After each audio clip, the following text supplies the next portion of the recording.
Hey everybody, this is Mass X with another Bleach Immortal Souls video. Sorry it took me a while to get one back. Work's been crazy. I want to do something. I know everybody's been talking about the new Soul Hall, and I wanted to give it a few weeks before I even made my comments on it. So I want to touch on that today in a brief video, especially since I pushed the boundaries on it to really see where you can go on certain parts of it and if it still needs to be updated for certain things. And I definitely found out it does. But let's go into it. I know a lot of people were kind of ticked off about it, especially if they were running teams of 6 Azure Dragons, because this really does promote the fact that you need to run a 222 or one of the the Sage Halls where you'll go. In my opinion, 311 is the only option. I think the other one's garbage, but we'll get into that in a bit. But in my opinion, this, for the long term of the game, this is brilliant. It was needed. The other Soul Hall was flat, didn't offer much. There was a huge discrepancy between free to play and play.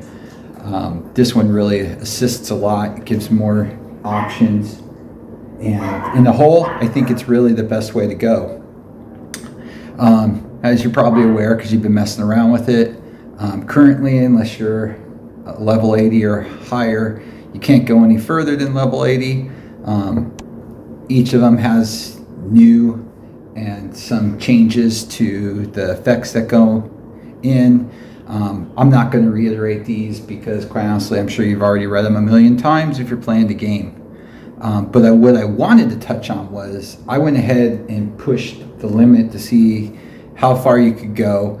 And as you can see, once you hit a level 14 on the Soul Hall, instead of being 50 increments to upgrade, it jumps to 425.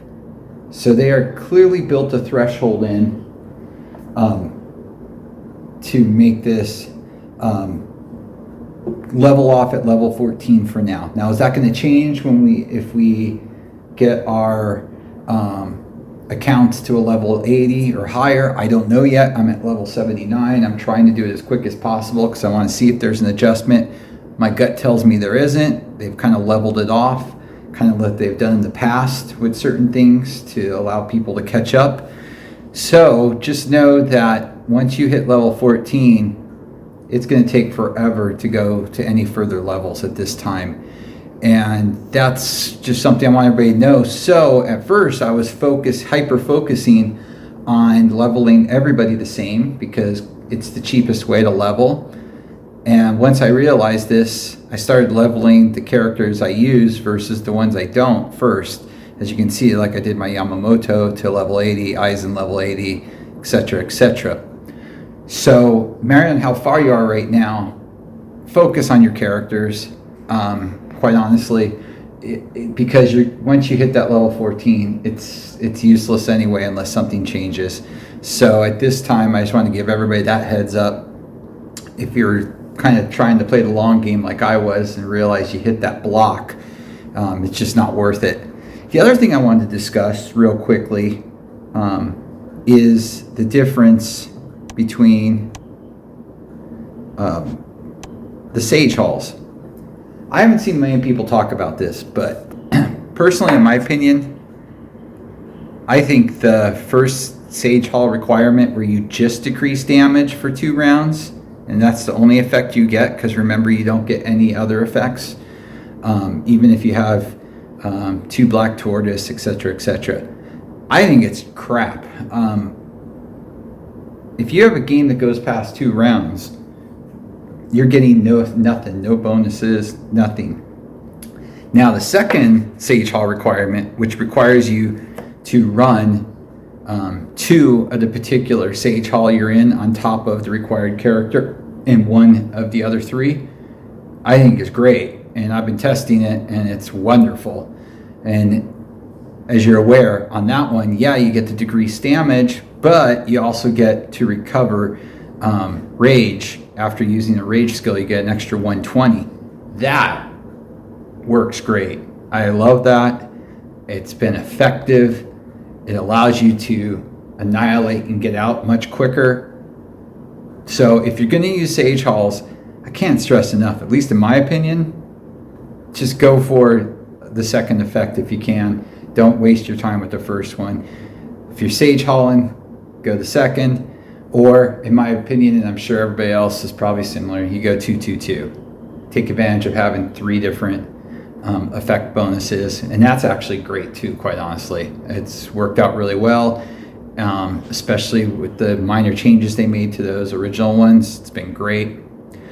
The last thing I want to touch on real quickly, which is the one thing that I absolutely love about this, at least in my opinion, is the fact of when you level up a hall, you're getting increases to all your characters. I think that's brilliant, because what's going to happen is you're going to change. You may be doing Vermilion, and then next month you may be moving to Azure. Who knows? But the point is, even though you're focusing benefit on individual characters, the fact that you get this bonus, it's not a complete waste of time. And it actually encourages you to spread it out and move from hall to hall to test different things. I think that's great. I haven't seen many people talk about that, but I think it's a major plus. The last thing I want to touch on, I lied, I have one more thing, is the free-to-play versus pay.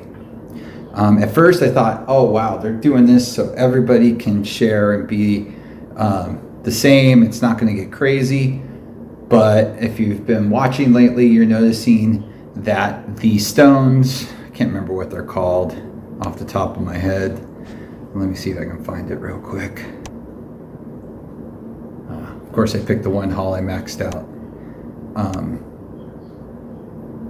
The metallurgy crystal, well, they started showing up on purchasing. So there is going to be a slight slant for pay players that are willing to pay for it. I personally think the daily one is worth it. The monthly one is worth it. But the weekly one is a waste of money. I wouldn't buy it, and I spend way too much on this game. It's funny because the longer I play this game, the less I'm spending, because I'm realizing the stuff that really is just an absolute waste versus the stuff that's really valuable. And I actually am spending so much less nowadays. It's not even funny, because you really can maximize your buying power in this game if you're smart.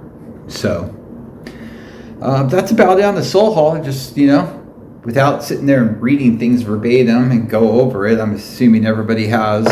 It was just my 2 cents on it, and the fact that let everybody know that you're kind of stuck at a level 14 at this point with that massive amount of crystals that's going to be required to get you up.